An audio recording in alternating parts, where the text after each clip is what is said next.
Bakit nung simulang mapalapit ka sa Diyos, doon pa lalong naging mahirap yung buhay? Nung naging Kristiyano ka, doon pa lalo dumami yung problema sa buhay mo, sunod-sunod na yung dagok. Diba?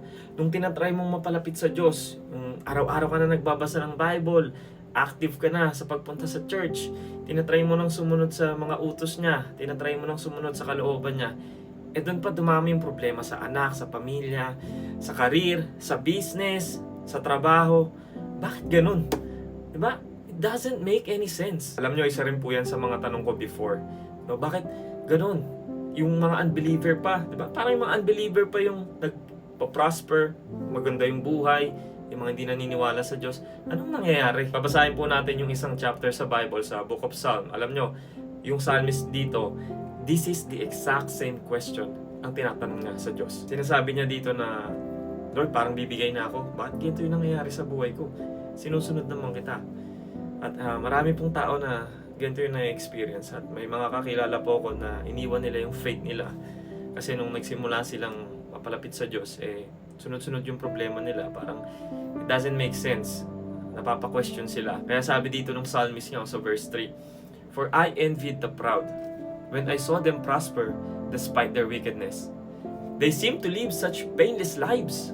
Their bodies are so healthy and strong. Grabe, sobrang totoo niya, no? At may mga tao tayong kilala na walang Diyos sa buhay. Not to condemn, pero may mga tao talaga na walang Diyos sa buhay. Minsan, minamak pa nila, nilalait pa nila ang Diyos. Pero sabi nga dito ng psalmist, bakit ganun yung buhay nila? Sila pa yung nagpa-prosper, sila pa yung may healthy body. Tayong mga Kristiyano, nagkakasakit yung pamilya natin. Bakit ganun? Sila pa daw yung mapapride, pero nagpa-prosper pa din. At sabi sa verse 7, these fat cats have everything. Meron na silang lahat. Their hearts could ever wish for. They scoff and speak only evil. In their pride, they speak to crush others. They boast against the very heavens, and their words strut throughout the earth. Sabi, ito pa yung mga tao na talagang pinagyayabang nila. They boasting ng maabot hanggang kalangitan. Look at these wicked people enjoying a life of ease while their riches multiply. Kahit puro kasamaan yung ginagawa nila, kahit wala silang Diyos sa buhay nila, talagang nagmumultiply pa yung kayamanan nila dito sa mundo. Pero yung sumunod na verse, ito na po. Ito yung exact question na meron po tayo. Did I keep my heart pure for nothing? Did I keep myself innocent for no reason? I get nothing but trouble all day long. Every morning brings me pain. Wow! That's all of us, di ba? Yung question na yun, di ba? Ano ba to, Lord? Ano ba tong ginagawa ko na pagsunod sa'yo? Wala lang ba to? Bakit ganon? Araw-araw ako, dumadami pa yung problema ko. You know, nung nakilala natin ang Panginoon, naging threat na tayo. Naging threat tayo kanino? Sa kalaban. There's an enemy around. Sabi sa Bible, he is like a roaring lion seeking someone to devour. Itong kalaban na to, so sobrang hate niya tayo, gagawin niya ang lahat para ma-discourage tayo, para maging ineffective tayo. Gagawin niya ang lahat para ma-distract tayo sa paglapit natin sa Diyos. Remember the story of Job, di ba? It speaks everything. Kaya sabi sa verse 16, So I tried to understand why the wicked prosper, but what a difficult task it is. Dito niya na nalaman yung sagot sa verse 17. Then I went into your sanctuary, O God, and I finally understood the destiny of the wicked. In an instant, they are destroyed, completely swept away by terrors. When you arise, O Lord, you will laugh at their silly ideas as a person laughs at dreams in the morning. As a Christian, we should be prepared. We should expect attacks from all sides. Huwag nating iisipin na pag tinanggap natin ng Diyos sa buhay natin, ay magiging magaang ng lahat. Kasi kabaliktaran po yun ang sinasabi ng Bible.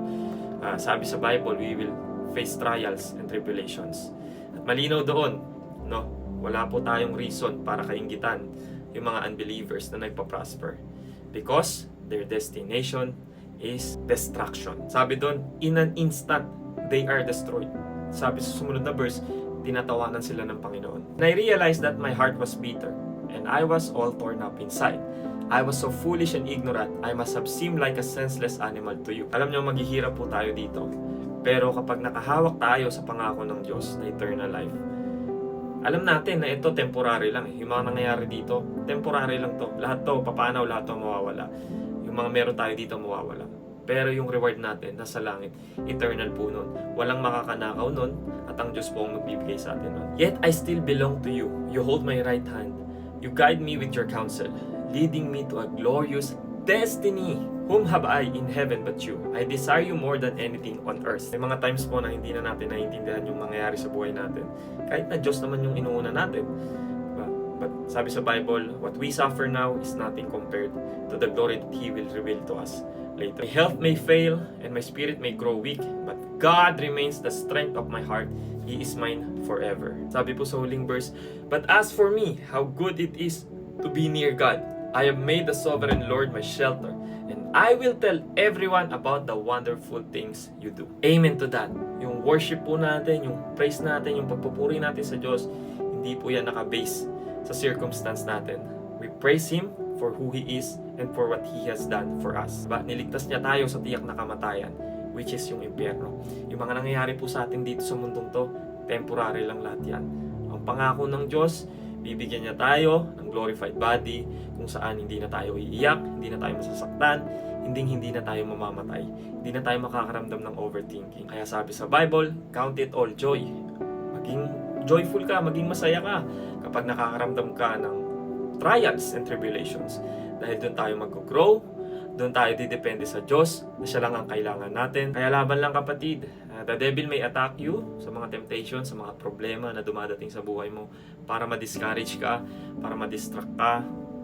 But if you have God, you have everything you need.